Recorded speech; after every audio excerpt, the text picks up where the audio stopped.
If a recession drags on or war spreads, or your job disappears overnight, the thing that will hurt you most won't be the market. It'll be your habits. The ones that feel normal, the ones you don't question, the ones slowly bleeding you dry when times are good and wrecking you when they're not. Most people don't go broke all at once. They go broke one decision at a time. That autopilot coffee run, that subscription you never use, that I deserve this purchase when you're already stressed. These habits don't feel dangerous until the storm hits. And when it does, they'll expose how ready you really are. So in this video, I'm breaking down the habits that are quietly destroying your financial stability, especially now. If you want to survive this economy and come out stronger, these are the patterns you need to break. Habit number 1, spending emotionally, justifying it rationally. Let's start with one of the most common and most overlooked more habits that keeps people broke. Spending emotionally and justifying it with logic. This is the "I've had a rough week, I deserve this purchase." The "it was on sale, so technically I saved money" lie. The "I didn't go crazy, I only spent $60 after 5 $60 purchases in a week." We've all done it. You're stressed, you're overwhelmed. Maybe work's been draining, maybe life's heavy. So you open your phone, scroll a little, and suddenly a delivery's on the way. It feels like control, but it's not. In reality, you're not solving the stress. You're just numbing it with a dopamine hit that costs money every single time. Now here's the problem. In a strong economy, emotional spending just slows your progress.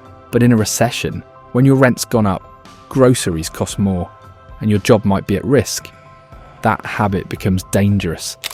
Because the money you're spending for relief today is the same money that could keep you safe next month.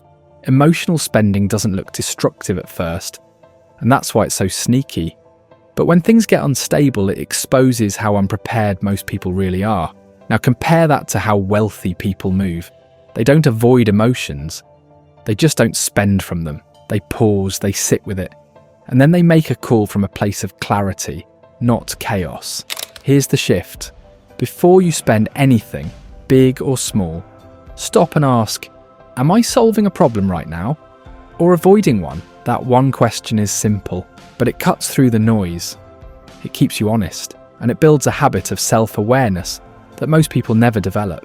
Look, money isn't just numbers, it's energy, it's emotion. So if you want real stability, you can't just budget harder. You have to learn to make decisions when your nervous system wants comfort, and choose discipline anyway. Habit number 2, living like the good times will always last. Here's the second habit that keeps people broke and makes them especially vulnerable in a recession. Living like the good times will always last.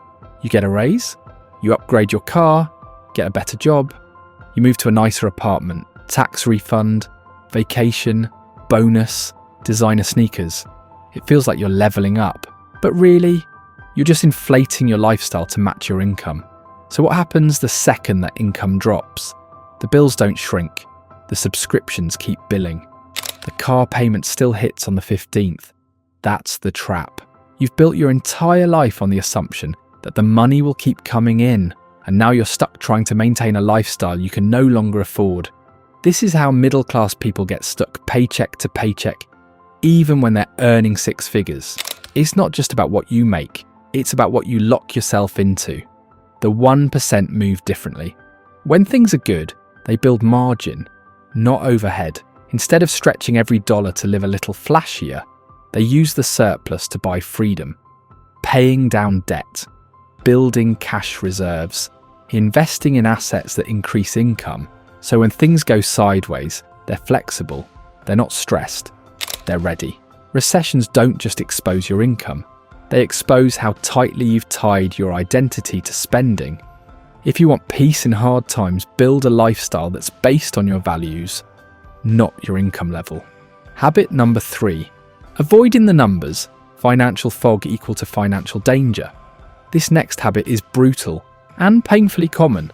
Avoiding your numbers, not checking your bank account, not knowing what your actual monthly expenses are, not having a plan or even a basic idea of where your money's going. In stable times, this creates stress. But in a recession, it creates disaster. Because when things start tightening and you're operating in a fog, you make desperate moves. You overspend because you don't know your limits. You freeze up when unexpected expenses hit. You miss opportunities because you're in survival mode. Here's what people don't get.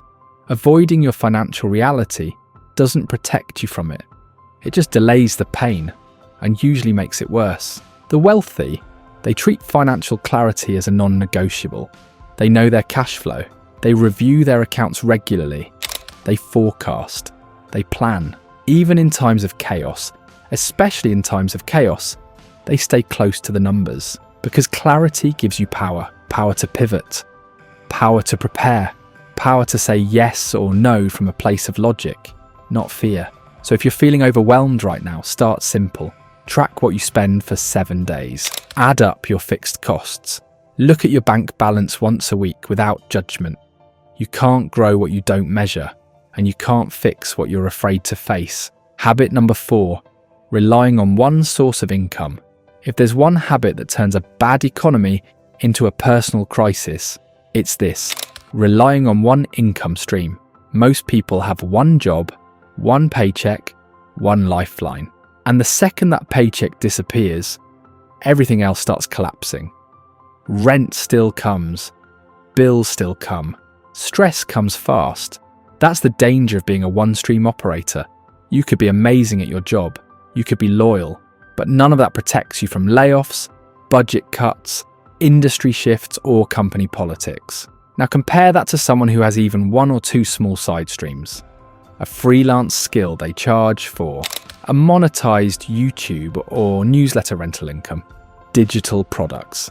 It's not about getting rich quick, it's about not being fragile. The 1% think in terms of cash flow stacks, not job security, but income diversity. That way, if one stream slows down, the whole system doesn't crash. And it doesn't take a huge business to start shifting your setup. Just ask, what skill do I have that solves a problem for someone? What could I charge for, even part-time? What could I start building now that pays me later? Most people wait until things are bad to build more income. The wealthy build when things are good. So when it gets bad, they're already covered. One income is not security. It's risk in disguise. Habit number 5, consuming more than you create. This last one might not show up on your bank statement, but it'll show up in your mindset, your energy, and your results. Consuming more than you create. Most people live in constant consumption. Scroll, watch, spend, repeat. They consume content, ideas, products, entertainment, but rarely build anything. And here's why that matters in a recession.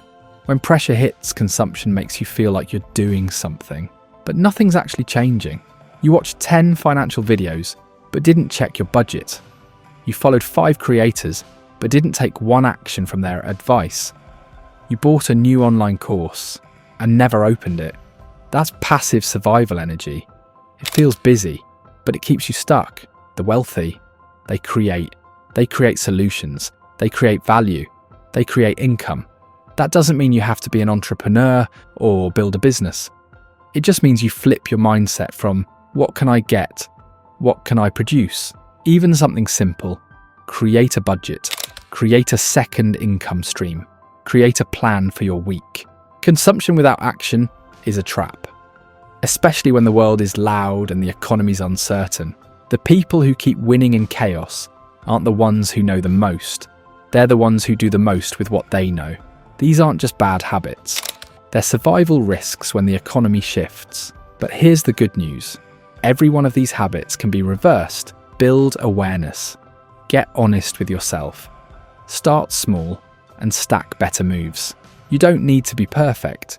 You just need to start playing a better game. And the truth is, hard times don't just break people, they reveal habits that were fragile all along. Fix those and you don't just survive a recession. You come out sharper, leaner, and more powerful than before. If this helped you shift perspective, send it to someone who's feeling stuck right now. This is asset alchemy. Master money. Build wealth. Free your mind.